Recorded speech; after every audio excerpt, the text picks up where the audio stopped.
Today I'm replacing the low beam on a 2009 Audi Q5. This one's a halogen bulb. I think it's probably an option to have the HID. This one has halogen. So what I like to do, you could probably sneak your hand in here and get to it if you were, if you had small enough hands and you were feeling like being real snaky. But I like to at least lift this air filter up out of the way a little bit. So first thing you do, pull this cover. You don't have to go crazy and get this out and disconnect this hose and stuff. Just undo both these clamps so you can lift this up a little bit, and then you can get your hand kind of under here, and you can just lift up on this and pull it out of its mounts. So then you get a little bit of room to get in here. All right, with that up out of the way, you can see your cover right there. Just a little spring clip. You just move over to the side, and then this door comes right out. With that door off there, you can reach your hand in here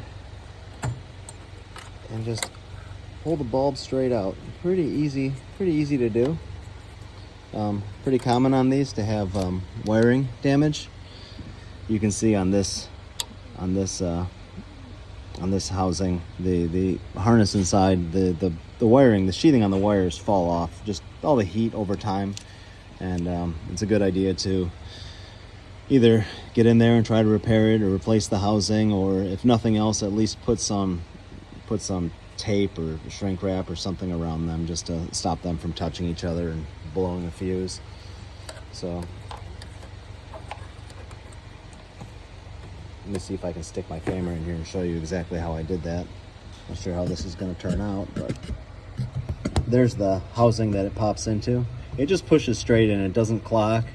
There's no little spring clip that swings over it or anything like that. It just pushes straight in. So you're able to just grab it, pull it out, put the new bulb on here, pull this off. You may need both hands, and then stick it back in. Just don't touch the bulb with your fingers, the new one. Obviously the old one doesn't matter. And yeah, put it back the way you found it. So thanks for watching.